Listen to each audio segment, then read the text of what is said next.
കൃപാസനം പ്രത്യേക ക്ഷീർണ മധ്യസ്ഥ പ്രാർത്ഥന നമുക്ക് ഏകസ്വരത്തിൽ ഏറ്റുചൊല്ലാം.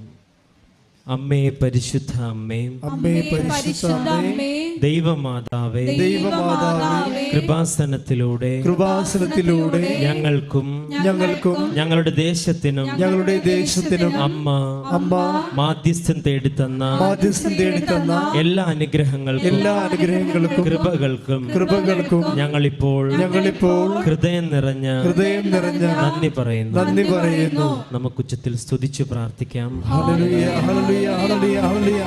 യേശുവേ നന്ദി, യേശുവേ ആരാധന, ആരാധന,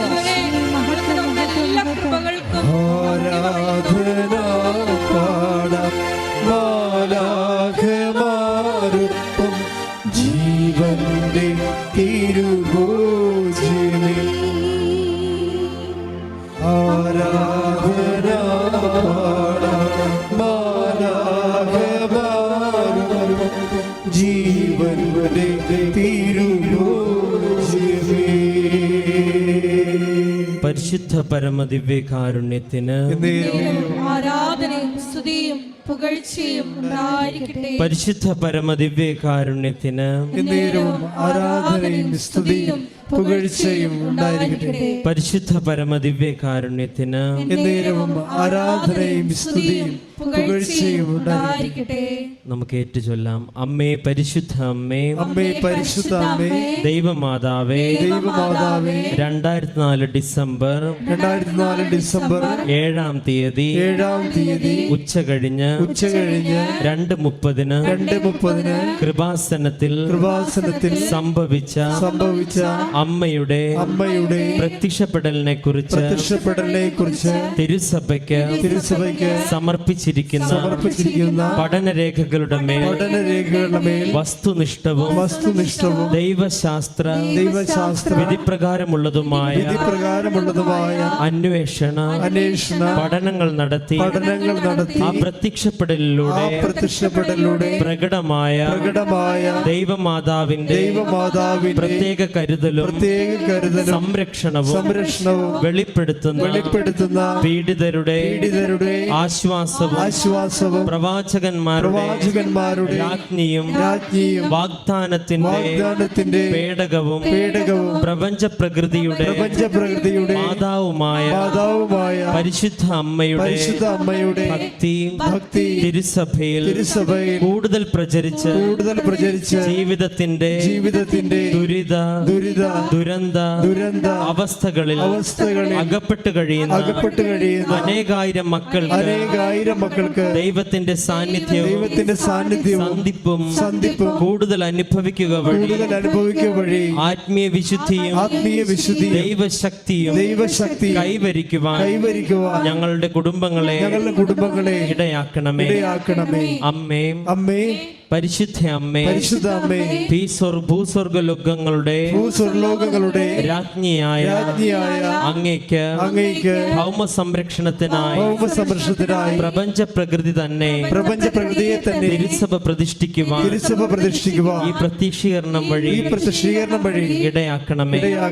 പരിശുദ്ധ അമ്മേ, ജപമാല മാതാവേ, സകല കൃപാസനം പ്രാർത്ഥനകളോട് ചേർത്ത് ഞങ്ങളിപ്പോൾ പ്രാർത്ഥിക്കുന്ന ഈ സമൂഹത്തിന്റെ പ്രത്യേക നിയോഗം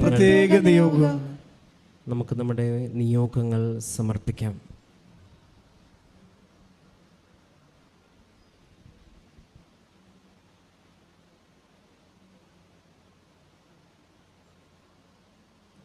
അമ്മയുടെ പ്രത്യക്ഷീകരണത്തിന്റെ ഈ അനുഗ്രഹവേളയിൽ ഞങ്ങൾക്ക് സാധിച്ചു തരുവാൻ കനിയണമേ. ആമേൻ. സ്തുതിച്ചു പ്രാർത്ഥിക്കാം. ഹല്ലേലൂയ, ഹല്ലേലൂയ, ഹല്ലേലൂയ, ഹല്ലേലൂയ, ഹല്ലേലൂയ.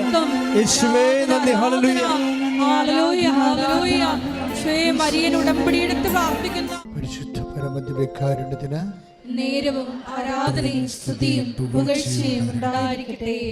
പരിശുദ്ധ പരമദിവ്യകാരുണ്യത്തിന് നേരവും ആരാധനയും സ്തുതിയും പുകഴ്ചയും ഉണ്ടായിരിക്കട്ടെ.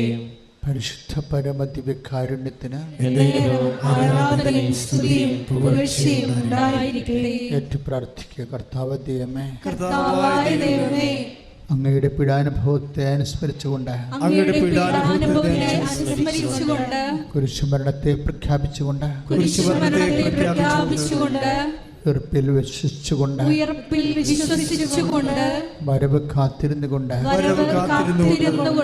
അങ്ങയുടെ തീർത്ഥാടന സഭ, അങ്ങയുടെ തീർത്ഥാടന സഭ അങ്ങേ നാഥനും രക്ഷകനുമായി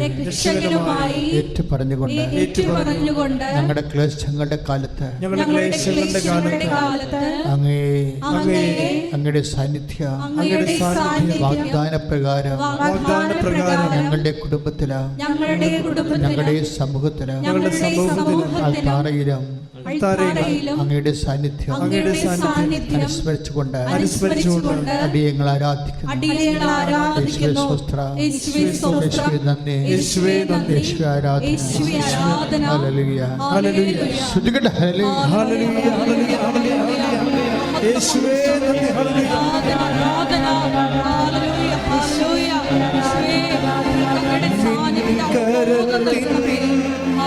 ആശേഷം പകരുന്നു ബലം എന്നിൽ,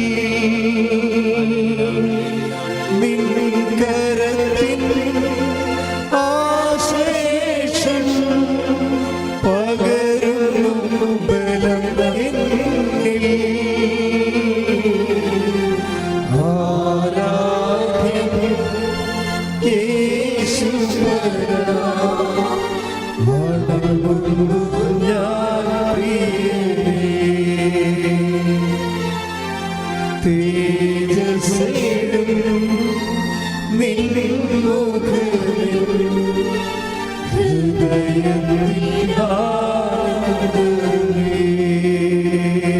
പരിശുദ്ധ പരമദിവ്യകാരുണ്യത്തിന് എന്നേരവും ആരാധനയും സ്തുതിയും പുകഴ്ചയും ഉണ്ടായിരിക്കട്ടെ. പ്രാർത്ഥിക്കുക. അമ്മേ പരിശുദ്ധമ്മേ, അമ്മേ പരിശുദ്ധമേ, ദേവമാതാവേ, ദൈവമാതാവേ, ഈ ആരാധനയുടെ മുഴുവൻ സമയവും തീർത്ഥാടന സഭയായി അൾത്താര മുന്നിൽ നിൽക്കുന്ന ഞങ്ങളും ഓൺലൈനായി ആരാധിക്കുന്ന ആയിരങ്ങളും ഒന്നുചേർന്ന് അമ്മയുടെ മാധ്യസ്ഥത്തിലെ അഭയം പ്രാപിച്ചുകൊണ്ട് കണ്ണീരോടെ പ്രാർത്ഥിക്കുന്ന ഞങ്ങളുടെ ഈ പ്രതിസന്ധിയുടെ കാലത്ത് കാനായിലെ കല്യാണത്തെന്ന പോലെ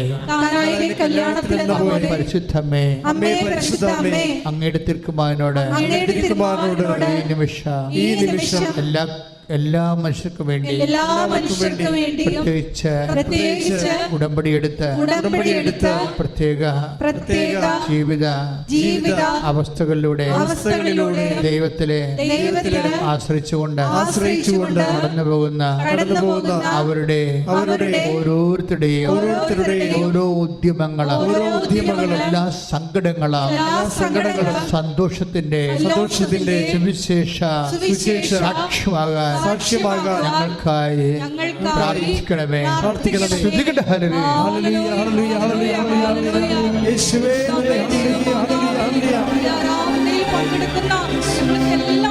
വേണ്ടി പ്രത്യേകമായി മധ്യസ്ഥം പ്രാർത്ഥിക്കണമേ എന്ന് പ്രാർത്ഥിക്കുന്നു. ഹല്ലേലൂയ,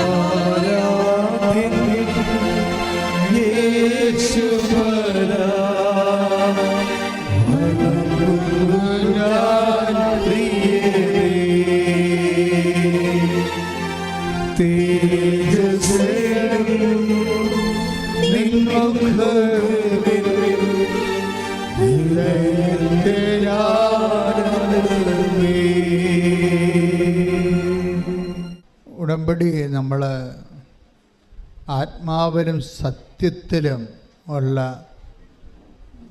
ഒരു ദൈവ ശുശ്രൂഷയാണ്.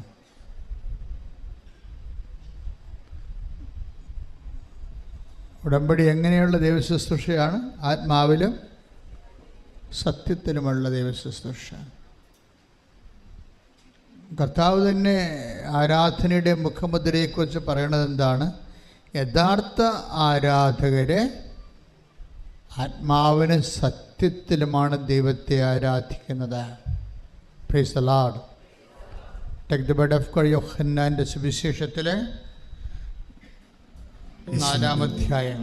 ശ്രുതികടെ ഹല്ലേലൂയ ഹല്ലേലൂയ ഹല്ലേലൂയ ഹല്ലേലൂയ. യേശുവേ ആരാധന.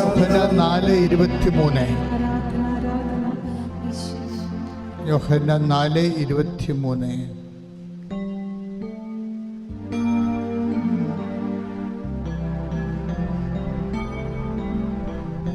യോഹന്നാൻ 4:23. എന്നാൽ യഥാർത്ഥ ആരാധകർ ഏറ്റു പറഞ്ഞ എന്നാൽ യഥാർത്ഥ ആരാധകർ ആത്മാവിലും സത്യത്തിലും പിതാവിനെ ആരാധിക്കുന്ന സമയം വരുന്നു. ഉടമ്പടി ഒരു ആരാധനയാണ് ശരിക്കും. എങ്ങനെയാണ് ആരാധനയുടെ മുഖമുദ്രയുള്ള ആരാധന? അവിടെ എന്താ ഉള്ളത്? ആത്മാവിലെ സത്യത്തിലുമാണ് ആരാധിക്കുന്നത്. സത്യത്തിൻ്റെ ശുശ്രൂഷയാണ്. സത്യക്കേട് കാണിച്ചാൽ ശുശ്രൂഷയ്ക്ക് സ്വാഭാവികമായി നെഗറ്റീവ് ഇഫക്റ്റ് ഉണ്ടാകും. കഴിഞ്ഞ ദിവസങ്ങളിലൂടെ സാക്ഷ്യം ഉണ്ടായത് മോഡിയെന്നും പറഞ്ഞ ചേച്ചിയാണ്. ഭോപ്പാലിൽ നിന്നൊരു സാക്ഷ്യം നിങ്ങളത് കണ്ടു കാണും. എന്താ ഭോപ്പാലുകാരത്തിയുടെ സാക്ഷ്യം, മോഡി ചേച്ചിയുടെ സാക്ഷ്യം എന്താ? അവർ 2019 ഉടമ്പടി എടുത്ത ആളാണ്. ഉടമ്പടി എടുത്തു എന്നുള്ള കാര്യം സത്യമാണ്. അവരെന്താ പറഞ്ഞത്? ഞാൻ ഉടമ്പടി മാത്രമേ എടുത്തുള്ളൂ, അതിൻ്റെ മറ്റു കാര്യങ്ങളൊന്നും ഞാൻ ചെയ്തില്ല. മറ്റു കാര്യങ്ങൾ എന്താണ്? അതിൽ കുറേ ശുശ്രൂഷകളില്ലേ. അപ്പം ഞാൻ പ്രത്യക്ഷീകരണ പ്രാർത്ഥന മാത്രമേ ചെയ്തുള്ളൂ എന്നാ പറഞ്ഞത്. അപ്പം അതിൻ്റെ അകത്ത് എന്തെല്ലാം കാര്യമുണ്ട്? ആ പ്രാർത്ഥനയുടെ 20% മാത്രമേ അവർ ചെയ്തുള്ളൂ. അതാണ് സംഭവം. അതിൻ്റെ അകത്ത് 40% വേറെ ഉണ്ട്. എന്താ ഉള്ളത്? അത് പ്രേക്ഷിത പ്രവർത്തനങ്ങളാണ്. കർത്താവിനെ അറിയാത്തവരെ അറിയിക്കുന്ന, അറിഞ്ഞവരെ ആഴപ്പെടുത്തുന്ന പ്രേക്ഷിത പ്രവർത്തനങ്ങൾ. പിന്നെ 40% ഉള്ളത് എന്താണ്? ജീവകാരുണ്യ പ്രവർത്തനങ്ങളാണ്. അവൻ പറയണത് പോലെ ചെയ്യുന്ന ജീവകാരുണ്യ പ്രവർത്തനങ്ങളാണ്. അപ്പോൾ 80% അവർ വിട്ടുകളഞ്ഞ് 80%, അതായത് 40% ഇവാഞ്ചലൈസേഷൻ പ്രവർത്തനങ്ങളുണ്ട്, പ്രേക്ഷിത പ്രവർത്തനങ്ങൾ, സുവിശേഷ വേല, അതവർ വിട്ടുകളഞ്ഞ്. 40% ജീവകാരുണ്യ പ്രവർത്തനങ്ങളുണ്ട്, അതും അവർ വിട്ടുകളഞ്ഞ്. അവർ ഏറ്റവും എളുപ്പമുള്ളത് മാത്രം എടുത്ത്. എന്താണ്? പ്രത്യക്ഷീകരണ പ്രാർത്ഥന. അപ്പോൾ അത് സത്യത്തിൻ്റെ ഉടമ്പടി അല്ല. ശരിക്കും സത്യത്തിൻ്റെ ഉടമ്പടി അല്ല. എന്താ സംഭവിച്ചത്? അവർ പറഞ്ഞു ഞാൻ പേപ്പർ പോലും വാങ്ങിച്ചില്ലെന്നാണ് പറഞ്ഞത്. അവരെ സത്യമായിട്ട് പറഞ്ഞു. ചിലർ പേപ്പർ വാങ്ങിച്ചില്ല എന്ന് പറഞ്ഞ്. ചില അണ്ണന്മാർ അതല്ല ചെയ്തിരിക്കുന്നത്. പേപ്പർ വാങ്ങിക്കും, ഇവിടെ വെച്ചിട്ട് പോകും. മനുഷ്യരെന്നറിയാമല്ല, പേപ്പർ വാങ്ങിച്ചിട്ട് ന്യൂട്രല് ഇവിടെ വെച്ചിട്ട് പോകും. അവർക്ക് കൊടുക്കാൻ കഴിയില്ല. അതാണ് പ്രശ്നം. അവർക്ക് കർത്താവിനെ അറിയാത്തവരെ അറിയിക്കാൻ കഴിയില്ല, അറിഞ്ഞവരെ ആഴപ്പെടുത്താൻ കഴിയില്ല, പ്രേക്ഷിത പ്രവർത്തനം ചെയ്യാൻ കഴിയില്ല. അപ്പോൾ നിങ്ങൾ ഓർക്കേണ്ടത്, ഇത് കഴിഞ്ഞ ആഴ്ചത് 14 കെട്ട്, ഒരു കെട്ട് മേടിക്കാൻ പറഞ്ഞിട്ട് 14 കെട്ട് മേടിച്ച് 14 ജില്ലയിൽ പോയ ആൾക്കാരുടെ കൂടെയാണ് നിങ്ങൾ മത്സരിക്കണത്. മനസ്സിലായില്ലേ? അതിശക്തനായ സുവിശേഷ പ്രവർത്തകരുടെ കൂടെ നിങ്ങൾ ഈ സീറോ സുവിശേഷമുള്ള ആൾക്കാർ മത്സരിക്കണത്. അവിടെയാണ് ഒരു പ്രോബ്ലം മത്സരിക്കുന്നത്. കാര്യം ഇതെന്ന് വെച്ചാൽ ഇത് ചെയ്യുന്ന ഒരു സാക്ഷ്യം ഉണ്ടായിരുന്നല്ലോ, ഇത് ചെല്ലുന്ന പ്രാർത്ഥനയല്ല ചെയ്യുന്ന പദ്ധതിയാണെന്ന് അല്ലേ. അപ്പോൾ ഇതിൻ്റെ പ്രോബ്ലം വെച്ച് കഴിഞ്ഞാൽ ഇത് സത്യത്തിലാണ് ഇത് നമ്മൾ ദൈവത്തെ ആരാധിക്കുന്നത്. അപ്പം അതിൻ്റെ 80% സംഭവങ്ങൾ നമ്മൾ ചെയ്യാനുള്ളതാണ്,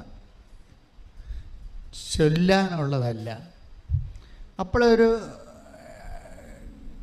കള്ളത്തരമായിട്ട് കാപട്യമായിട്ട് വരും. അത് നമ്മൾ ഉടമ്പടിയെ ഏതെങ്കിലും തരത്തിൽ സ്കൾക്ക് ചെയ്യണമെങ്കിൽ അതൊരു കള്ളത്തരമായിട്ട് വരും. എനിക്ക് നിങ്ങളോട് പറയാനുള്ളത്, ദൈവത്തിന് പിടികൊടുക്കരുതെന്നാണ് പറയാനുള്ളത്.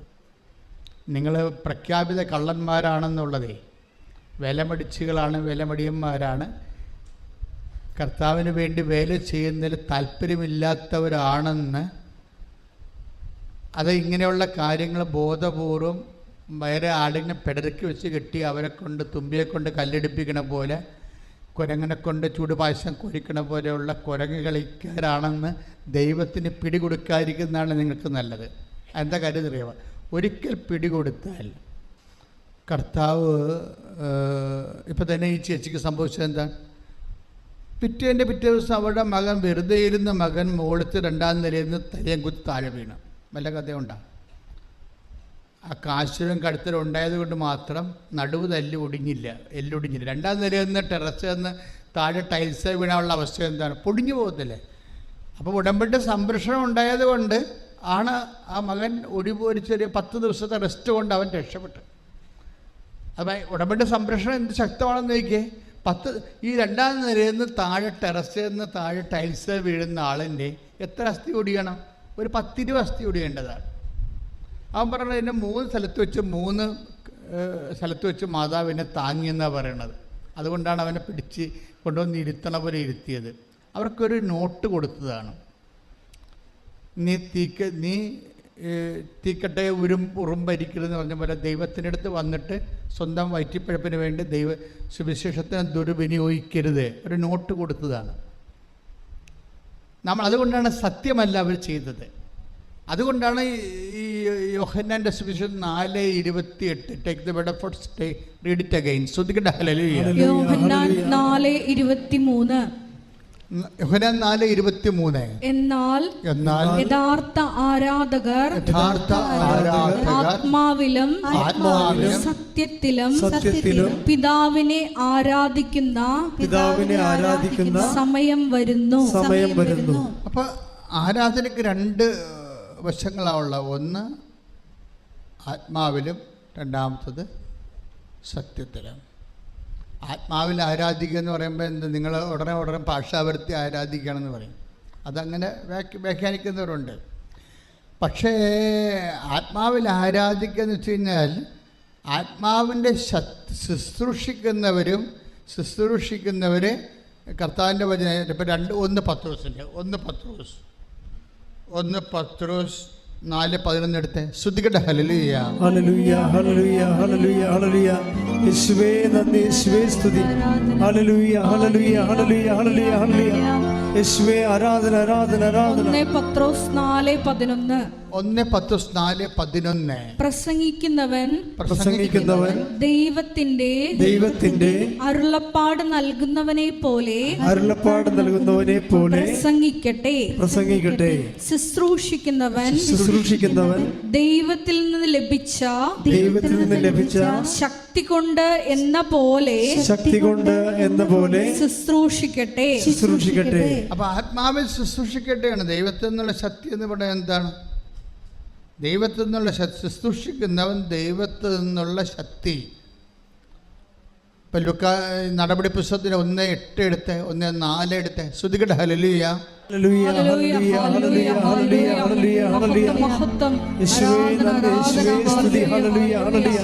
അപ്പോസ്തല പ്രവർത്തനങ്ങൾ 1:8. എന്നാൽ പരിശുദ്ധാത്മാവ് നിങ്ങളുടെ മേൽ വന്നു കഴിയുമ്പോൾ നിങ്ങൾ ശക്തി പ്രാപിക്കും. ഇപ്പൊ ദൈവത്തിൽ നിന്ന് ആത്മാവിന് ശക്തി എന്ന് പറഞ്ഞു കഴിഞ്ഞാൽ കർത്താവിൻ്റെ ദൈവത്തെ ശുശ്രൂഷിക്കുന്നവർ പരിശുദ്ധാത്മാവിൻ്റെ കൃപയിലും ശക്തിയിലുമാണ് അവർ ശുശ്രൂഷിക്കുന്നത്. അപ്പോൾ അവർക്ക് നടന്നാലേ അവർ തളരത്തില്ല. കുറേ കാര്യങ്ങൾ ആത്മാവിൻ്റെ ശക്തിയിൽ പ്രവർത്തിക്കുന്നതിനെക്കുറിച്ച് കർത്താവിൻ്റെ വചനം ഒത്തിരിയേറെ പറയുന്നുണ്ട്. അവർ നടന്നാൽ ക്ഷീണിക്കത്തില്ല. Take the word of God. ശ്രദ്ധിക്കട്ടെ. ഹല്ലേലൂയ, ഹല്ലേലൂയ, ഹല്ലേലൂയ, ഹല്ലേലൂയ, ഹല്ലേലൂയ, ഹല്ലേലൂയ. യേശുവേ നന്ദി, യേശുവേ. നമുക്കൊരു പാട്ട് പാടാം. ശ്രദ്ധിക്കട്ടെ. ഹല്ലേലൂയ, ഹല്ലേലൂയ, ഹല്ലേലൂയ, ഹല്ലേലൂയ, ഹല്ലേലൂയ. യേശുവേ നന്ദി, യേശുവേ സ്തുതി. ഹല്ലേലൂയ, ഹല്ലേലൂയ, ഹല്ലേലൂയ, ഹല്ലേലൂയ, ഹല്ലേലൂയ, ഹല്ലേലൂയ. യെശയ്യാ 40:31. യെശയ്യാ 40:31. എന്നാൽ ദൈവത്തിൽ ആശ്രയിക്കുന്നവർ വീണ്ടും ശക്തി പ്രാപിക്കും. അവർ കഴുകന്മാരെ പോലെ ചിറകടിച്ചുയരും. അവർ ഓടിയാലും ക്ഷീണിക്കുകയില്ല. നടന്നാൽ തളരുകയുമില്ല. അപ്പോൾ ഓടിയാലും ക്ഷീണിക്കാത്ത, നടന്നാലും തളരാതെ കർത്താവിൻ്റെ ശുശ്രൂഷ ചെയ്യണമെങ്കിൽ എന്ത് വേണം? കർത്താവിൻ്റെ ആത്മാവിൻ്റെ ശക്തി വേണം. ചില ആൾക്കാർക്ക് ക്ഷീണിച്ചു, തളർന്നു, നിർത്തി, മതി എന്നൊക്കെ പറയുന്നില്ലേ? അതും മനുഷ്യാരൂപിയിൽ ശുശ്രൂഷ ചെയ്തിട്ട് അങ്ങനെ പറയണത്. മനുഷ്യാരൂപിയിൽ. അതുകൊണ്ടാണ് നിങ്ങൾ കുറച്ച് ചോദിച്ച് കഴിയുമ്പോൾ എന്തെങ്കിലും കാര്യങ്ങളൊക്കെ നടന്നില്ലെങ്കിൽ അപ്പോൾ തന്നെ നിങ്ങൾ ഡൗൺ ആകും. ഓഫർ ലെറ്റർ വന്നില്ല, വിസ വന്നില്ല എന്നൊക്കെ പറയുമ്പോൾ പിന്നെ പത്രം കൊടുക്കാനൊക്കെ ഒരു മടിയാവും. എന്താ കാര്യം? നിങ്ങൾ പത്രം കൊടുത്തു, പ്രേക്ഷിത പ്രവർത്തനം ചെയ്തു, പക്ഷെ അത് മനുഷ്യാരൂപിയിലാണ്, ദൈവാരൂപിയിലല്ല. ശുശ്രൂഷിക്കുന്നവൻ എന്താ പറഞ്ഞിരിക്കുന്നത്? 1 യോഹന്നാൻ 1:4-11 എന്താ പറഞ്ഞത്? നിങ്ങൾ ശുശ്രൂഷിക്കുന്നവൻ ആത്മാവിൻ്റെ ശക്തി ശുശ്രൂഷിക്കട്ടെ. പറഞ്ഞേ, ശുശ്രൂഷിക്കുന്നവൻ ആത്മാവിന്റെ ശക്തി കൊണ്ട് ശുശ്രൂഷിക്കട്ടെ. അപ്പൊ ഈ ആത്മാവിൻ്റെ ശക്തിയിലല്ല നിങ്ങൾ രോഗികളെ കാണാൻ പോയതും ജീവകാരുണ്യ പ്രവർത്തിച്ചതും മാനുഷികമായ ശക്തിയിലാണ്. അതുകൊണ്ടാണ് 3 പ്രാവശ്യം കൊടുത്തു കഴിഞ്ഞപ്പോഴും ഓഫർ ലെറ്റർ വരാഞ്ഞപ്പോൾ നിങ്ങൾ ഒടിഞ്ഞു പോയതിൻ്റെ കാരണം അതാണ്. നിങ്ങൾ ആ വിഷയം ചെയ്തത് പ്രേക്ഷിത പ്രവർത്തനമായിട്ടല്ല, മാനുഷികമായൊരു വർക്കായിട്ട് ചെയ്തതാണ്. ഉടമ്പടി എടുത്തത് കൊണ്ട് ഞാൻ സ്വാഭാവികമായിട്ട് ഇങ്ങനെ ചെയ്തു. അങ്ങനെ ചെയ്താൽ നിങ്ങൾ തളരും. പക്ഷേ ഐസയ്യാ എന്താ എഴുതിയിരിക്കണം? 46:2. Take the word of God, read it again. Sudhigad hallelujah. Hallelujah, hallelujah, hallelujah, hallelujah. യെശയ്യാ 40:31. എന്നാൽ ദൈവത്തിൽ ആശ്രയിക്കുന്നവർ വീണ്ടും ശക്തി പ്രാപിക്കും. അവർ കഴുകന്മാരെ പോലെ ചിറകടിച്ചുയരും. അവർ ഓടിയാലും ക്ഷീണിക്കുകയില്ല. നടന്നാൽ തളരുകയുമില്ല. അപ്പോഴേ ഈ പരിശുദ്ധാത്മാവിലാണ് നമ്മൾ കർത്താവിൻ്റെ ശുശ്രൂഷ ചെയ്യുന്നതെങ്കിൽ അതെന്താ ചെയ്യേണ്ടതെന്ന് വെച്ച് കഴിഞ്ഞാൽ, നിങ്ങൾ ഓരോ ശുശ്രൂഷ ചെയ്യുകയിലത്തെ ഒരു പത്രം കൊടുക്കുക, രോഗികളെ പോയി കാണുക, ജീവകാരുണ്യ പ്രവർത്തനങ്ങൾ ചെയ്യുക, അങ്ങനെയൊക്കെ നിങ്ങൾ ചെയ്യുമ്പോൾ ഇതെപ്പം തീരുമെന്നും പറഞ്ഞ് ചെയ്യണത് മനുഷ്യ പ്രവർത്തനം. മനസ്സിലായി? ഇതെപ്പം തീരും? ഈ 5 ഉണ്ട്, ഇതെവിടെ കൊടുക്കാനാണ്? ഇന്നൊക്കെ ചോദിച്ചില്ലേ, പിച്ചുമ്പയും പറഞ്ഞൊക്കെ ചില ഭ്രാന്തികൾ ചെയ്യത്തില്ലേ? അതാ മനുഷ്യ പ്രവർത്തനം. പക്ഷെ നിങ്ങൾ ചെയ്യേണ്ടത് എന്താണ്? ഓരോ ശുശ്രൂഷ ചെയ്യുമ്പോഴും കർത്താവേ നിൻ്റെ നാമത്തെ മഹത്വപ്പെടുത്തണമേ. ഈശോയുടെ ഒരു നിശ്വാസഗതി അറിയാമല്ലോ. ഈശോനെ വെറുതെ ഉറങ്ങിക്കിടക്കണ ഈശോനെ തട്ടി പിടിച്ചാൽ പറയും ദ കിങ്ഡം കം. ഈ വെറുതെ ഉറങ്ങിക്കിടക്കണ കർത്താവിനെ ഒന്ന് തട്ടി വിളിച്ചാൽ, ശിഷ്യന്മാർ തട്ടി വിളിച്ചാൽ ഉടനെ ഈശോയുടെ നിശ്വാസങ്ങൾ എന്താണ്? അങ്ങയുടെ നാമം പൂജിതമാകണമേ, അങ്ങയുടെ രാജ്യം വരണമേ. അതാണ് സംഭവം. പരിശുദ്ധ പ്രവർത്തനം എന്ന് പറഞ്ഞാൽ ദൈവരാജ്യം വരാൻ വേണ്ടിയാണ് ഇത് ചെയ്യണത്. നമ്മൾ മനസ്സിലായില്ലേ? നിങ്ങളുടെ ഉടമ്പടിയിൽ IATS പാസ്സാകാനല്ല ചെയ്യണത്. നമ്മൾ പരിശുദ്ധ പ്രവർത്തനം ചെയ്യണത് എന്തിനാണ്? ദൈവരാജ്യം വരാൻ വേണ്ടിയാണ് ചെയ്യണത്. പ്രാർത്ഥിക്കുക, കർത്താവ് ദൈവമേ, കർത്താവായ ദൈവമേ, ഉടമ്പടിയുടെ ഓരോ പ്രേക്ഷിത പ്രവർത്തനങ്ങളും ദൈവസ്നേഹത്തോടെ ഞങ്ങൾ ചെയ്യുമ്പോൾ ദൈവരാജ്യം ഞങ്ങളിലും സമൂഹത്തിലും യേശുവിന്റെ വചനത്തിന്റെ ഭരണക്രമങ്ങള് നിലവിൽ വരുന്ന സഭ പരിശുദ്ധാത്മാവിൽ വീണ്ടും നിറയപ്പെടുവാൻ ഞങ്ങളെ ഉപകരണമാക്കുന്നതിന് ഉടമ്പടിയുടെ ഓരോ പ്രേക്ഷിത പ്രവർത്തനങ്ങളിലൂടെ അങ്ങേ സ്തുതിക്കുന്നു, അങ്ങേ ആരാധിക്കുന്നു, അങ്ങേ മഹത്വപ്പെടുത്തുന്നു. സുവിശേഷം കൈമാറ്റത്തിനായി എന്നെ ശിഷ്യസ്ഥാനത്തേക്ക് ഉയർത്തിയതിന് അങ്ങേക്ക് നന്ദി പറയുന്നു.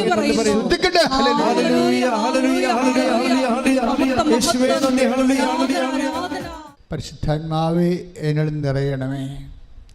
പരിശുദ്ധാത്മാവേ എന്നെ അഭിഷേകം ചെയ്യണമേ, പരിശുദ്ധാത്മാവേ എന്നെ സ്വർഗത്തിൻ്റെ ഉപകരണമാക്കണമേ. ഒന്ന് പറഞ്ഞേ, പരിശുദ്ധാത്മാവേ എന്നിൽ നിറയണമേ, പരിശുദ്ധാത്മാവേ എന്നിൽ നിറയണമേ, പരിശുദ്ധാത്മാവെ എന്നെ അഭിഷേകം ചെയ്യണമേ, പരിശുദ്ധാത്മാവേ എന്നെ അഭിഷേകം ചെയ്യണമേ, പരിശുദ്ധാത്മാവിനെ സ്വർഗത്തിൻ്റെ ഉപകരണമാക്കണമേ, പരിശുദ്ധാത്മാവേ എന്നെ സ്വർഗത്തിന്റെ ഉപകരണമാക്കണമേ, ദൈവരാജ്യത്തിന്റെ വ്യാപനത്തിനായി എന്നെ ഉപയോഗിക്കണമേ, ദൈവരാജ്യത്തിന്റെ വ്യാപനത്തിനായി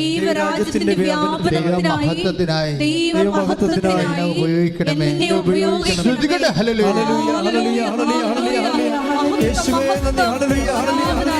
സാധാരണ ഒരു ഫംഗ്ഷൻ അല്ലാതെ ഒരു മിഷനായിട്ട് ചെയ്യണം. അപ്പോഴാണ് ദൈവകൃപ നമ്മളിലേക്ക് വരുന്നത്.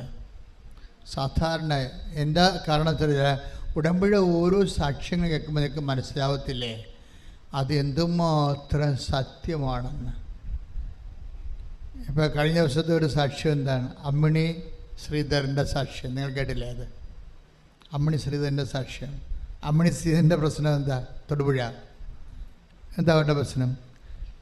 അവർക്ക് ഒരു വസ്തു വിറ്റ് മാറിയാൽ മാത്രമേ സർവൈവ് ഉള്ളൂ, നിലനിൽക്കാൻ പറ്റത്തുള്ളൂ. അപ്പോൾ അവർക്ക് കൃപാസനം പത്രം കിട്ടിയ സമയം തൊട്ട് തന്നെ അവരുടെ മനസ്സിലൊരു ആന്തിപ്പുണ്ട്, ഒരു ആകർഷണം. എന്താണ്? എത്രയും വേഗം അമ്മയെ വന്ന് കാണണം.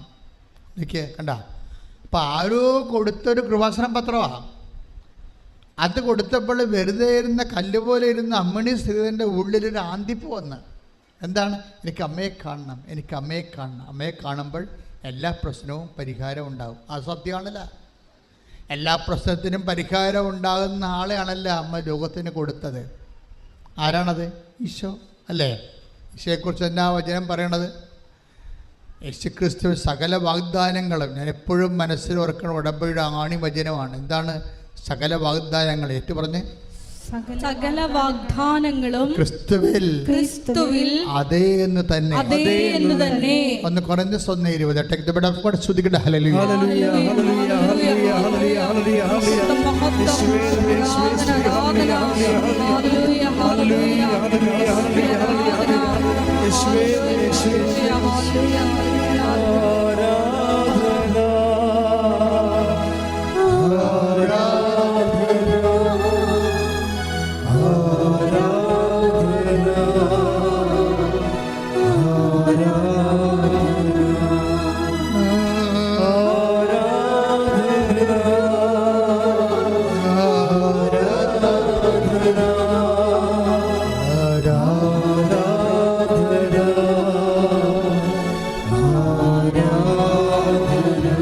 പരിശുദ്ധ പരമദിവ്യകാരുണ്യത്തിന് ആരാധനയും സ്തുതിയും പുകഴ്ചയും ഉണ്ടായിരിക്കട്ടെ. 2 കൊരിന്തോസ് 1:20 ദൈവത്തിന്റെ സകല ദൈവത്തിന്റെ സകല വാഗ്ദാനങ്ങളും ക്രിസ്തുവിൽ അതേ എന്ന് തന്നെ. അപ്പോൾ സകല വാഗ്ദാനങ്ങളുമാണ്. മനുഷ്യനെ ഈ ഫിസിക്കാലിറ്റി മെയിൻറ്റെയിൻ ചെയ്യാൻ, അവൻ്റെ സ്പിരിച്വാലിറ്റി അലൗകികമായ ആവശ്യങ്ങളെ അഭിമുഖീകരിക്കാൻ, അവൻ്റെ സ്പിരിച്വാലിറ്റി മെയിൻറ്റെയിൻ ചെയ്യാൻ ദൈവത്തിൻ്റെ സംവിധാനത്തിൻ്റെയും പദ്ധതിയുടെയും പേരാണ് ക്രിസ്തു. അതുകൊണ്ട് ക്രിസ്തുവിൽ എന്താ സംഭവിച്ചിരിക്കുന്നത്? 2 കൊരിന്തോസ് 1:20 എന്താ പറയണത്? സകല വാഗ്ദാനങ്ങൾ ഏറ്റു പറഞ്ഞ് സകല വാഗ്ദാനങ്ങളും ക്രിസ്തുവിൽ അതേ തന്നെയാണ്. അപ്പോഴേ ഇങ്ങനെ എല്ലാ വാഗ്ദാനങ്ങളും നിറവേറുന്ന, എല്ലാ ആവശ്യങ്ങളുടെ മേലും ആശ്വാസം ലഭിക്കുന്ന ദൈവത്തിൻ്റെ പദ്ധതിയായ ക്രിസ്തുവിനെ ലോകത്തിന് കൊടുത്തതാരാണ്? മരിയൻ, അമ്മയാണ് അല്ലേ? അപ്പോൾ അതുകൊണ്ട് തന്നെയാണ് നമ്മൾ ഇപ്പം അമ്മിണി ശ്രീധരൻ എന്താ പറയണത്? അമ്മയെ കണ്ട എൻ്റെ പ്രശ്നത്തിന് പരിഹാരമാകും. അമ്മയുടെ പ്രശ്നം എന്താ? അമ്മയുടെ പ്രശ്നം സീരിയസ് പ്രശ്നമാണ്. കാര്യം അവരുടെ വസ്തു ഒരു 300 പേര് വന്ന് കണ്ടു പോയിരിക്കുക. 300 പേര് നിൽക്കെ ഒരു വസ്തു വിൽക്കാതെ അവർക്ക് ജീവിക്കാൻ നിവർത്തിയില്ല, കടമാണ്. അപ്പം കടക്കാർ കഴുത്തിന് പിടിക്കണ ഒരവസ്ഥയിൽ ശ്വാസം പിടിക്കാൻ വേണ്ടി ശ്വാസം മുട്ടി നിൽക്കുന്ന അവസ്ഥയിലാണ് ഈ പത്രം കിട്ടണത്. അപ്പോൾ എൻ്റെ മക്കൾ ഓർക്കണം, നിങ്ങളുടെ പത്രം ഒരു മനുഷ്യനെ കൊടുക്കുമ്പോൾ അവർ കടക്കാർ അവിടെ കഴുത്തിന് മുട്ടിച്ച് ശ്വാസം മുട്ടിച്ച് കൊല്ലാൻ വേണ്ടി പോകുമ്പോൾ, അവർ ചാകാൻ വേണ്ടി പോകുമ്പോഴാണ് നിങ്ങൾ ഈ പത്രം കൊണ്ട് ചെല്ലണത്. എന്താ കാര്യം? അപ്പോൾ ആ പത്രം കിട്ടിയപ്പോൾ അവർക്ക് അമ്മയോട് ഒരു ആയ്പ് വന്നു, ഒരാകർഷണം വന്ന്. എന്താണ്? അമ്മയെ കണ്ട എൻ്റെ കാര്യത്തിനൊരു തീരുമാനം ഉണ്ടാകും. അപ്പോൾ അവർ അടുത്ത ഒരു സമയത്ത്, അവർക്ക് പറ്റിയ ഒരു സമയത്ത് അവരിവിടെ വന്നു. അവരിവിടെ വരുമ്പോൾ ഓർക്കണം, എന്താ പറയുക, അവർ എങ്ങനെ എനിക്ക് ഉടമ്പടി എടുത്ത് വിജയിപ്പിക്കാൻ പറ്റും, അതാണ്. എങ്ങനെ എനിക്ക് ഉടമ്പടി എടുത്ത്, ഈ ദൈവസ്നേഹമുള്ളവർക്ക് അങ്ങനെ തോന്നും. ദൈവസ്നേഹം ഇല്ലാതെ കാര്യത്തിന് മാത്രം പ്രസക്തമുള്ളവർക്ക് എങ്ങനെ ഇതിൻ്റെ പകുതി ചെയ്ത് ഇതിനൊക്കെ ദൈവത്തിൻ്റെ കണ്ണിൽ പൊഴിയിടാൻ പറ്റും, അങ്ങനെ ചിന്തിക്കുന്നവരുണ്ട്. എങ്ങനെ ഉടമ്പടിക്ക് പറഞ്ഞിരിക്കുന്നതിൻ്റെ കാര്യത്തിൻ്റെ പകുതി ചെയ്യാൻ പറ്റും, പകുതി ചെയ്ത് ദൈവത്തിൻ്റെ കണ്ണിൽ പൊടിയിട്ട് അനുഗ്രഹം അടിച്ചു മാറ്റാൻ പറ്റും, അങ്ങനെ ചിന്തിക്കുന്ന ആൾക്കാരുണ്ട്. പക്ഷേ അമ്മിണി ശ്രീധരൻ ആ ടൈപ്പല്ല. അവർ കൊതിയോടുകൂടി വന്ന് ആർത്തിയോടുകൂടി ഉടമ്പടി ചെയ്ത് അവർ ആ ഉടമ്പടി പ്രകാരം എല്ലാം ചെയ്യാൻ വേണ്ടി തീരുമാനിച്ചു. അവർ നടപ്പിൽ വരുമ്പോൾ അന്ന് രാത്രി അമ്മ അവൾക്ക് പ്രത്യക്ഷപ്പെടും. എന്നിട്ട് അവൾ എന്താ പറയണം? അവളോട് പറയണത്, നീ 17 പറഞ്ഞ ഡേറ്റ് കുറിച്ചിട്ടോ, അന്ന് നിൻ്റെ പ്രശ്നങ്ങളെല്ലാം തീരുമെന്ന്. 17 ഇന്നേക്ക് 17-ാം ദിവസം നിൻ്റെ പ്രശ്നങ്ങളെല്ലാം തീരും. അമ്മിണി ശ്രീധരൻ അമ്മ പറഞ്ഞതും കേട്ട് 1, 2, 3, 4, 5 എന്ന് പറഞ്ഞ് എണ്ണിയിരിക്കുകയാണ്. 17-ാം ദിവസം ഈ 300 പേര് വന്നിട്ട് എടുക്കാണ്ട് പോയ സ്ഥലം 17-ാം ദിവസം ഒരു മനുഷ്യൻ വന്ന് അഡ്വാൻസ് കൊടുത്ത് ആ സ്ഥലം എടുത്തുകൊണ്ട് പോയി. ശ്രുതികട്ടെ, ശ്രുതികട്ടെ. ഹല്ലേലൂയ. സമയബന്ധിതമായി ഞങ്ങളുടെ വിഷയങ്ങളുടെ മേൽ ഇടപെടുന്ന കാരുണ്യത്തിന് നന്ദി പറയുന്നു. മഹത്വം, ആരാധന, ആരാധന, യേശുവേ ആരാധന. ഇത്രയും ക്രിസ്റ്റൽ ക്ലിയർ, പകൽ പോലെ വെളിച്ചത്തോടാണ് ഉടമ്പടി നിൽക്കുന്നത്. അപ്പോൾ സ്വാഭാവികമായിട്ടും നിങ്ങൾ അതിൻ്റെ അടുത്ത് പിന്നെ ഉടായ്പ് കാണിക്കരുത്. അപ്പോൾ നിങ്ങൾ ഫ്രോഡായിട്ട് ബ്രാൻഡഡ് ആവും. ഇത്രയും സത്യസന്ധമായിട്ട് ദൈവം ചെയ്യുമ്പോൾ നമ്മൾ അതിനേക്കാൾ സത്യമായിട്ട് ആണ് ശുശ്രൂഷ ഏർപ്പെടുന്നത്. അല്ലാതെ നിങ്ങളതിങ്ങനെ കുറച്ച് ചെയ്യാൻ പറ്റും, അല്ലെങ്കിൽ പപ്പായെ കൊണ്ട് എന്ത് ചെയ്യിപ്പിക്കാൻ പറ്റും, മമ്മിയെ കൊണ്ട് എന്ത് ചെയ്യിപ്പിക്കാൻ പറ്റും, ഞാനെന്ത് ചെയ്യാൻ പറ്റും, അങ്ങനെ എങ്ങനെയെങ്കിലും പകർത്ത് കൊടുക്കാൻ പറ്റുമോ, പകർച്ച കൊടുക്കാൻ പറ്റുമോ? സുവിശേഷ വേലയെ ദൈവസ്നേഹം ഇല്ലാത്തപ്പോഴാണ് നമുക്കിതുപോലെ മറ്റുള്ളവരെ കൊണ്ട് ചെയ്യിക്കാൻ പറ്റുമോ എന്ന് ചോദിച്ചാൽ. അപ്പം നിങ്ങളുടെ പ്രോബ്ലം എന്താണ്? You have no love of God. കർത്താവിൻ്റെ അസസ്മെൻ്റ് എന്താണ്? 5:42 എടുത്ത് യോഹന്നാന്റെ സുവിശേഷം. ശ്രുതികട. ഹല്ലേലൂയ, ഹല്ലേലൂയ, ഹല്ലേലൂയ, ഹല്ലേലൂയ. മഹത്വം, മഹത്വം, യേശുവേ ആരാധന, ആരാധന. ഹല്ലേലൂയ, ഹല്ലേലൂയ, ഹല്ലേലൂയ, ഹല്ലേലൂയ, ഹല്ലേലൂയ. യേശുവേ സ്തുതി. ഹല്ലേലൂയ. യോഹന്നാൻ 5:42. യോഹന്നാൻ 5:42. എനിക്ക് നിങ്ങളെ അറിയാം. ഒന്ന് പറഞ്ഞേ, എനിക്ക് നിങ്ങളെ അറിയാം. എനിക്ക് നിങ്ങളെ അറിയാം. നിങ്ങളിൽ ദൈവസ്നേഹമില്ല. നിങ്ങളിൽ ദൈവസ്നേഹമില്ല. ഇത് ദൈവത്തിൻ്റെ മുമ്പിൽ നിന്ന് കേട്ടാൽ തീർന്ന പരിപാടി. നമ്മുടെ പരിപാടി പൊട്ടി. എന്താ? ഇത് ദൈവത്തിൽ നിന്ന് നിങ്ങളെക്കുറിച്ചൊരു അസസ്മെൻ്റ് കിട്ടാൻ, I know you you have no love of God. വേറെ ഒന്ന് പറഞ്ഞില്ലെങ്കിൽ നിങ്ങൾ ശപിക്കപ്പെട്ടവരാണ്, ആനകൂലം ദൈവം പറയത്തില്ല. പക്ഷെ ദൈവം പറഞ്ഞത് എന്താണ്? I know you have no love of God. ദൈവം നമ്മൾ അസസ് ചെയ്യണം. എങ്ങനെയാണ്? നിങ്ങൾ ഈ ഉടമ്പടി സാമട്ടിലെ വാദപ്പനിക്കാരെ പോലെ ഈ പനി വന്ന ആൾക്കാർ ഭക്ഷണം കഴിക്കണം മടുപ്പായിട്ട് കഴിക്കത്തില്ലേ പനി വന്ന ആൾക്കാർ? അതുപോലെ നിങ്ങൾ മടുപ്പായിട്ടാണ് പ്രേക്ഷിത പ്രവർത്തനം ചെയ്യണമെങ്കിൽ നിങ്ങൾക്ക് പനിയാണ്, ആത്മാവിന് പനിയാണ്. അത് ക്ലിയറല്ലേ? പനി വന്നിരുന്ന ആൾക്കാർ ഭക്ഷണം കഴിക്കണം മടുത്തല്ലേ? അതുപോലെ പ്രേക്ഷിത പ്രവർത്തനം, രോഗികളെ പോയി കാണണം, അതുപോലെ തന്നെ വസ്ത്രമില്ലാത്തവർക്ക് വസ്ത്രം കൊടുക്കണം, അതുപോലെ തന്നെ നമ്മൾ ചെയ്യുന്ന ജീവകാരുണ്യ സുവിശേഷ പ്രവർത്തനങ്ങൾ. ചില ആൾക്കാർ യൂട്യൂബിൽ സുവിശേഷം കാണും, പക്ഷെ ഷെയർ ചെയ്യത്തില്ല. അകപ്പാടെ ഈ ഒരു വിരൽ കൊണ്ടൊന്ന് നിൽക്കിയാൽ മതി, ചെയ്യത്തില്ല. അത് ചെയ്യാത്ത എന്താണ്? അവർക്ക് ചെയ്യാൻ കഴിയാഞ്ഞിട്ടല്ല. I know you you have no love of God. ദൈവസ്നേഹമില്ല. എന്തുകൊണ്ടാണ് യൂട്യൂബ് നിങ്ങൾ ഷെയർ ചെയ്യാത്തത്? എന്തുകൊണ്ടാണ് സബ്സ്ക്രിപ്ഷൻ ഇപ്പോഴും നിങ്ങൾ സബ്സ്ക്രൈബ് അത് നോക്കാത്തത്? എന്തുകൊണ്ടാണ് സാക്ഷ്യം ഷെയർ ചെയ്യാത്തത്? കർത്താവിന് മറ്റുള്ളവർ അറിയണമെന്ന് നീ ആഗ്രഹിക്കുന്നില്ല. എന്തുകൊണ്ടാണ് നീ ആഗ്രഹിക്കാത്തത്? ഈശ്വരനെ മറ്റുള്ളവർ അറിയണമെന്ന് നീ ആഗ്രഹിക്കാത്തത് എന്തുകൊണ്ടാണ്? I know you have no love of God. എനിക്ക് നിന്നെ അറിയാം. 5:42 take the word of God. Take Yohannan 5:42. ഏറ്റു പറഞ്ഞ യോഹന്നാൻ 5:42. എനിക്ക് നിങ്ങളെ അറിയാം, നിങ്ങളിൽ ദൈവസ്നേഹമില്ല. എൻ്റെ മക്കളെ, ഈ സുവിശേഷ വേലയുടെ തീ എന്ന് പറയണത് ദൈവസ്നേഹമാണ്. അപ്പോൾ ഇതിനില്ലെങ്കിൽ എന്താണ് ചെയ്യാൻ പറ്റണത്? ഇതില്ല. ചില സമയത്ത് വിശ്വാസമില്ലാതെ വരും. ഇപ്പം ദൈവത്തിൻ്റെ സ്വഭാവം അറിയാവില്ല. വിശ്വാസമില്ലെങ്കിൽ നിങ്ങൾ ഏത് എമ്പ്രാൻകുടിയാണെന്ന് പറഞ്ഞാലും വിശ്വാസം ഇല്ലെന്ന് തന്നെ ദൈവം പറയും. അതിപ്പോൾ ബിഷപ്പായാലും പോപ്പായാലും സ്നാപയോഹന്നാനോട് പോലും പറഞ്ഞില്ലേ നിങ്ങൾക്ക് വിശ്വാസം ഇല്ലെന്ന്? സ്നാപയോഹന്നാനോട് പോലും ഈശോ പറഞ്ഞു യു ഹാവ് നോ ഫെയ്ത്ത് എന്ന് പറഞ്ഞ്. ബൈബിൾ അത് മറച്ചു വെച്ചിരിക്കണത്. ബൈബിളിൽ ഇത് ഒക്കൾട്ട് വേടെന്ന് പറയും. നിഗൂഢ വചനമായിട്ട് സ്നാപയോഹന്നാനോട് ഈശോ പറഞ്ഞു you have no faith at all എന്നാ പറഞ്ഞത്. അതെങ്ങനെ? അത് ബൈബിൾ അതെങ്ങനെ മറച്ചു വെച്ചിരിക്കുകയാണ്. കാര്യം എന്താ?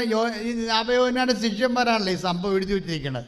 അപ്പോൾ അവരത് ടാക്ടിക്സിലായിട്ടൊരു ഒക്കൽട്ടാക്കി കളഞ്ഞിരിക്കുകയാണ്. എന്താ ഈശോ പറഞ്ഞത്? നിങ്ങൾ എന്ത് കാണാനാണ് മരുഭൂമിയിലേക്ക് പോയത്?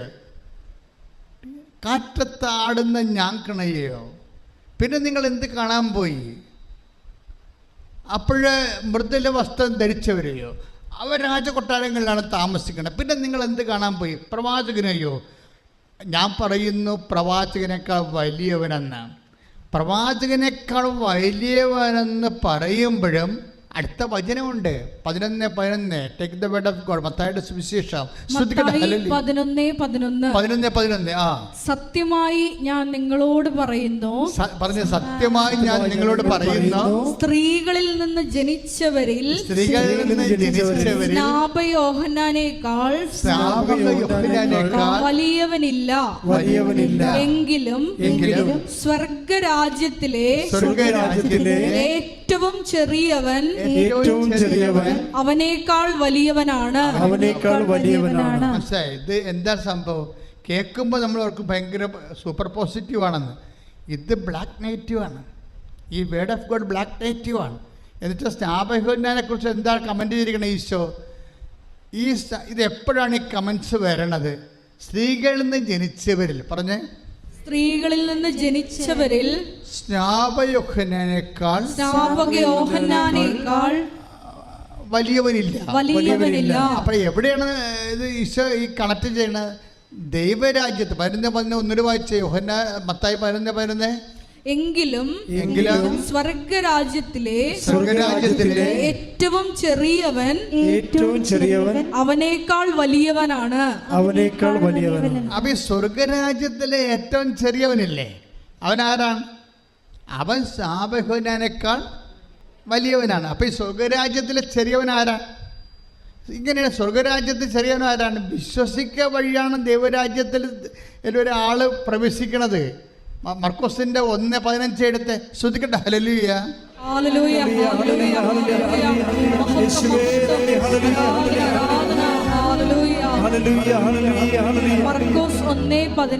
മർക്കോസ് 1:15. അവൻ പറഞ്ഞു സമയം പൂർത്തിയായി, ദൈവരാജ്യം സമീപിച്ചിരിക്കുന്നു. അനുദപിച്ച് സുവിശേഷത്തിൽ വിശ്വസിക്കുവിൻ. അനുദപിച്ച് സുവിശേഷത്തിൽ വിശ്വസിക്കുന്നവനാണ് ദൈവരാജ്യത്തിലെ അംഗം. ഏറ്റവും ചെറിയവനെന്ന് പറയുന്ന ബേസിക് മെമ്പർ. ദൈവരാജ്യത്തിലെ ബേസിക് മെമ്പർ ആരാണ്? അനുദപിച്ച് സുവിശേഷത്തിൽ വിശ്വസിക്കുന്നവനാണ്. ഈ ബേസിക് മെമ്പറിനേക്കാൾ ചെറിയവനാണ് യോഹന്നാൻ എന്ന് പറയുമ്പോഴേ അക്ക് ഫെയ്ത്തില്ലെന്നല്ല പറയണത്. അതല്ലേ പ്രശ്നം. അതായത് മർക്കോസിൻ്റെ 1:15 അനുസരിച്ച് അനുദപിച്ച് സുവിശേഷത്തെ വിശ്വസിക്കുന്നവരാണ് ദൈവരാജ്യത്തിലെ ബേസിക് മെമ്പർ. ഈ ബേസിക് മെമ്പറിനേക്കാൾ ചെറിയവനാണ് സ്നാപക മത്തായി 11:11 പറയുമ്പോൾ അതിൻ്റെ അർത്ഥം സ്നാപക സാധാരണ മനുഷ്യരെക്കാൾ വിശ്വാസം കുറവാണെന്നാണ്. എന്തുകൊണ്ടാണ് അങ്ങനെ സംഭവിച്ചത്? വരാതിരിക്കുന്നവൻ നീയാണോ എന്നൊരു ചോദ്യം ചോദിച്ചിട്ടാണ്. വരാതിരിക്കുന്നവൻ നീയാണോ, അതോ ഞങ്ങൾ വേറെ ആരെങ്കിലും പ്രതീക്ഷിക്കണമോ? അല്ലേ? ആ ചോദ്യം ഒരിക്കലും ചോദിക്കാൻ പറ്റാത്തതായിരുന്നു. ഞാനാണ് കാലത്ത് ക്രിസ്തു ആയിരുന്നെങ്കിൽ സ്നാപയോഹന്നാൻ്റെ ചാപ്റ്റർ എടുത്ത് മാറ്റിക്കളഞ്ഞാണ്. എന്താ കാര്യം? ഇതാ ദൈവത്തിൻ്റെ കുഞ്ഞാടെന്ന് യോഹന്നാൻ 1:29 പറഞ്ഞ ആളാണെങ്കിൽ ആരാണ്? യോഹന്നാൻ 1:29 എടുത്ത് ശ്രദ്ധിക്കട്ടെ.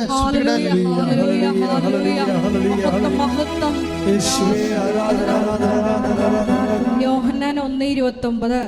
അടുത്ത ദിവസം യേശു തന്റെ അടുത്തേക്ക് വരുന്നത് കണ്ട് അവൻ പറഞ്ഞു, ഇതാ ലോകത്തിന്റെ പാപം നീക്കുന്ന ദൈവത്തിന്റെ കുഞ്ഞാട്.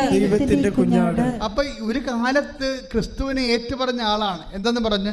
ലോകത്തിന്റെ പാപം നീക്കുന്ന ദൈവത്തിന്റെ കുഞ്ഞാടാണ്. ഈ ആളാണ് ജയിലിൽ കിടന്നപ്പോൾ കട്ടയമ്പടവും മാറിയത്. ജയിലിൽ ഇപ്പോൾ ഹെറോദീസ് പിടിച്ച് ജയിലിലിട്ടില്ലേ? ആ മുട്ടകടി കൊണ്ട് ഭക്ഷണ സമയത്ത് കിട്ടിയില്ലല്ലോ. മുട്ടകടി കൊള്ളുമ്പോഴും ഭക്ഷണ സമയത്ത് കിട്ടിയില്ലെങ്കിൽ നിനക്കെന്ത് വിശ്വാസമുണ്ട്? അതാണ് വിശ്വാസം എന്ന് പറയണത്. അല്ലാതെ 3 സമയത്ത് ആഹാരം കഴിച്ച് നിൻ്റെ കാര്യങ്ങളെല്ലാം ഭംഗിയായിട്ട് നടക്കുമ്പോൾ നീ യേശു ആനകൂനെ യേശുവെ സ്വസ്ഥം എന്നൊക്കെ പറഞ്ഞാൽ കർത്താവ് പറയും ഇത് സൂത്രമാണെന്ന് പറയും. എന്താണ്? നിന്നെ തൊട്ട് കഴിയുമ്പോൾ നീ യഥാർത്ഥത്തിൽ ആരാണെന്ന് വെളിപ്പെടുത്തും. എൻ്റെ ദൈവ പൈതലേ, I know you have no faith of God, you have no love of God. എനിക്ക് നിങ്ങളെ അറിയാം. ഇപ്പം 4:12 യോഹന്നാൻ നമ്മൾ വായിക്കുമ്പോൾ എനിക്ക് നിങ്ങളെ അറിയാം, നിങ്ങൾ ദൈവസ്നേഹമില്ല എന്ന് പറഞ്ഞ പോലെ തന്നെയാണ് ഇപ്പം യോഹന്നാനെ കുറിച്ച് പറയണത്. I know you, you have no faith at all. നിനക്ക് വിശ്വാസമില്ല. അത് യോഹന്നാൻ്റെ മുഖത്ത് നോക്കിപ്പോലും അങ്ങനെ പറഞ്ഞെങ്കിലേ നമ്മൾക്കൊരു വിശ്വാസരാഹിത്യം നമ്മൾ കാണിച്ചാൽ പ്രേക്ഷിത പ്രവർത്തനങ്ങൾക്കോ ജീവകാരുണ്യ പ്രവർത്തനങ്ങൾക്കോ ശുഷ്കാന്തി കുറഞ്ഞിട്ട് എങ്ങനെയെങ്കിലും ഒപ്പിച്ചെടുത്തു കഴിഞ്ഞാൽ കർത്താവിൻ്റെ വിരൽ നമ്മുടെ നേരെ ചൂണ്ടും. I know you, you have no faith at all. നിനക്ക് വിശ്വാസമില്ല. I know you, you have no love of God. നിനക്ക് ദൈവസ്നേഹമില്ല. പ്രാർത്ഥിക്കുക, കർത്താവ് ദൈവമേ, യോഹന്നാന്റെ മാന്താനയുടെ മേലും ജനക്കൂട്ടത്തിന്റെ മേലും ചൂണ്ടി അങ്ങയുടെ കൈകള് എന്റെ മേൽ ചൂണ്ടാതിരിക്കാൻ എന്നെ ദൈവസ്നേഹത്താലും വിശ്വാസത്താലും അഭിഷേകം ചെയ്തുകൊണ്ട് തീക്ഷ്ണതയോടെ ചൂടുള്ള സാക്ഷിയായി ലോകത്തിന് കൈമാറാൻ അപ്പോസ്തലന്മാരെ പോലെ എന്നെ അഭിഷേകം ചെയ്യട്ടെ.